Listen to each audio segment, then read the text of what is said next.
नारायण नारायण नारायण नारायण। श्रीमद्भागवत दशम स्कंध अथ पंचमोऽध्यायः। पांचवा अध्याय।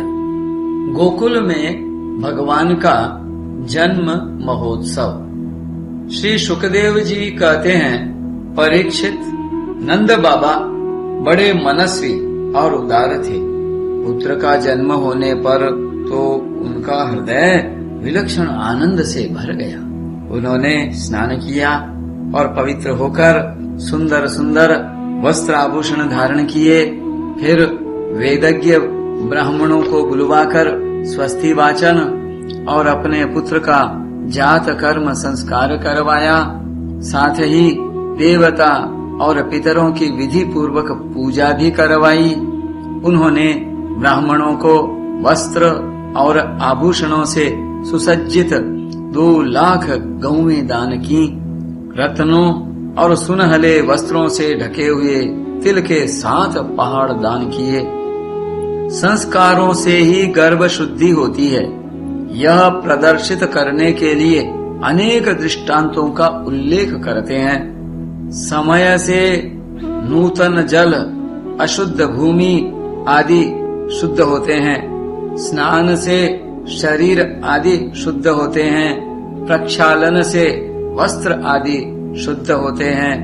संस्कारों से गर्भ आदि शुद्ध होते हैं। तपस्या से इंद्रिय आदि शुद्ध होते हैं। यज्ञ से ब्राह्मण आदि, दान से धन धान्य आदि और संतोष से मन आदि द्रव्य शुद्ध होते हैं। परंतु आत्मा की शुद्धि तो आत्मज्ञान से ही होती है।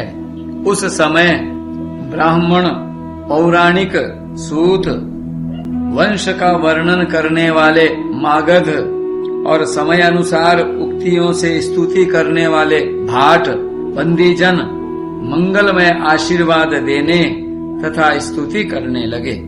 गायक गाने लगे। भेरी और दुंदुभियां बार बार बजने लगीं। ब्रज मंडल के सभी घरों के द्वार, आंगन और भीतरी भाग झाड़ बुहार दिए गए। उनमें सुगंधित जल का छिड़काव किया गया। उन्हें चित्र विचित्र ध्वजा, पताका, पुष्पों की मालाओं, रंग बिरंगे वस्त्र और पल्लवों की बंधनवारों से सजाया गया। गाय, बैल और बछड़ों के अंगों में हल्दी तेल का लेप कर दिया गया और उन्हें गेरू आदि रंगीन धातुएं, मोर पंख, फूलों के हार, तरह तरह के सुंदर वस्त्र और सोने की जंजीरों से सजा दिया गया। परीक्षित, सभी ग्वाल बहुमूल्य वस्त्र, गहने, अंगरखे और पगड़ियों से सुसज्जित होकर और अपने हाथों में भेंट की बहुत सी सामग्रियां ले लेकर नंद बाबा के घर आए। यशोदा जी के पुत्र हुआ है, यह सुनकर गोपियों को भी बड़ा आनंद हुआ। उन्होंने सुंदर सुंदर वस्त्र, आभूषण और अंजन आदि से अपना श्रृंगार किया। गोपियों के मुख कमल बड़े ही सुंदर जान पड़ते थे। उन पर लगी हुई कुमकुम ऐसी लगती मानो कमल की केसर हो। उनके नितंब बड़े बड़े थे। वे भेंट की सामग्री ले लेकर जल्दी जल्दी यशोदा जी के पास चली। उस समय उनके पयोदर हिल रहे थे। गोपियों के कानों में चमकती हुई मणियों के कुंडल झिलमिला रहे थे। गले में सोने के हार जगमगा रहे थे। वे बड़े सुंदर सुंदर रंग बिरंगे वस्त्र पहने हुए थीं। मार्ग में उनकी चोटियों में गूंथे हुए फूल बरसते जा रहे थे।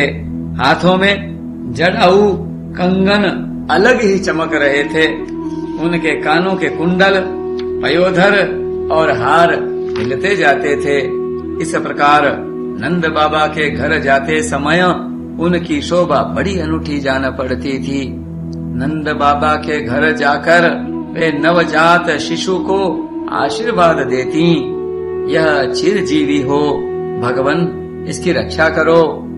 और लोगों पर हल्दी तेल से मिला हुआ पानी छिड़क देती तथा ऊंचे स्वर से मंगल गान करती थीं। भगवान श्री कृष्ण समस्त जगत के एकमात्र स्वामी हैं।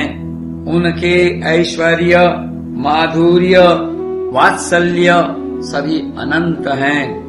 वे जब नंद बाबा के व्रज में प्रकट हुए, उस समय उनके जन्म का महान उत्सव मनाया गया। उस समय बड़े बड़े विचित्र और मंगलमय बाजे बजाए जाने लगे। आनंद से मतवाले होकर गोपगण एक दूसरे पर दही, दूध, घी और पानी उड़ेलने लगे।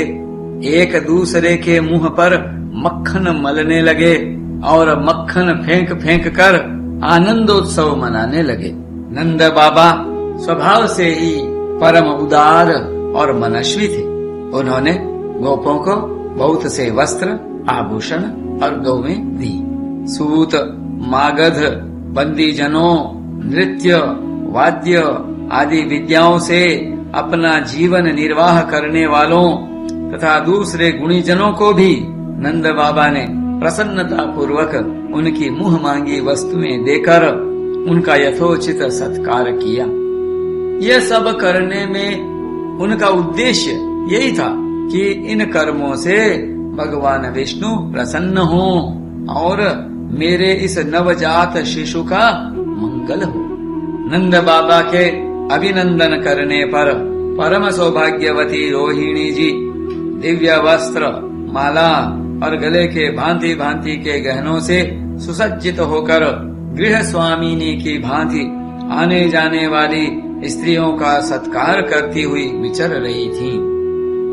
परीक्षित उसी दिन से नंद बाबा के व्रज में सब प्रकार की रिद्धि सिद्धियां, अटखेलियां करने लगीं और भगवान श्री कृष्ण के निवास तथा अपने स्वाभाविक गुणों के कारण वह लक्ष्मी जी का क्रीड़ा स्थल बन गया। परीक्षित कुछ दिनों के बाद नंद बाबा ने गोकुल की रक्षा का भार तो दूसरे गोपों को सौंप दिया और वे स्वयं कंस का वार्षिक कर चुकाने के लिए मथुरा चले गए। जब वसुदेव जी को यह मालूम हुआ कि हमारे भाई नंद जी मथुरा में आए हैं और राजा कंस को उसका कर भी दे चुके हैं, तब वे जहाँ नंद बाबा ठहरे हुए थे वहाँ गए। वसुदेव जी को देखते ही नंद जी सहसा उठकर खड़े हो गए, मानो मृतक शरीर में प्राण आ गया हो। उन्होंने बड़े प्रेम से अपने प्रियतम वसुदेव जी को दोनों हाथों से पकड़कर हृदय से लगा लिया। नंद बाबा उस समय प्रेम से विह्वल हो रहे थे। परीक्षित नंद बाबा ने वसुदेव जी का बड़ा स्वागत सत्कार किया। वे आदर पूर्वक आराम से बैठ गए। उस समय उनका चित्त अपने पुत्रों में लग रहा था। वे नंद बाबा से कुशल मंगल पूछ कर कहने लगे। वसुदेव जी ने कहा, भाई तुम्हारी अवस्था ढल चली थी और अब तक तुम्हें कोई संतान नहीं हुई थी, यहाँ तक कि अब तुम्हें संतान की कोई आशा भी न थी। यह बड़े सौभाग्य की बात है कि अब तुम्हें संतान प्राप्त हो गई। यह भी बड़े आनंद का विषय है कि आज हम लोगों का मिलना हो गया। अपने प्रेमियों का मिलना भी बड़ा दुर्लभ है। इस संसार का चक्र ही ऐसा है। इसे तो एक प्रकार का पुनर्जन्म ही समझना चाहिए।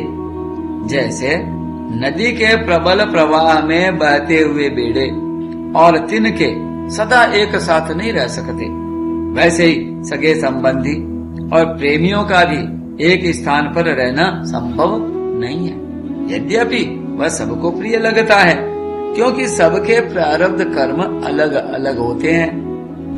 आजकल तुम जिस महावन में अपने भाई बंधु और स्वजनों के साथ रहते हो, उसमें जल, घास और लता पत्र आदि तो भरे पूरे हैं ना।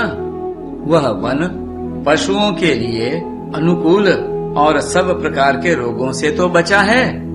भाई मेरा लड़का अपनी माँ रोहिणी के साथ तुम्हारे व्रज में रहता है, उसका लालन पालन तुम और यशोदा करते हो, इसलिए वह तो तुम ही को अपने पिता माता मानता होगा। वह अच्छी तरह है ना?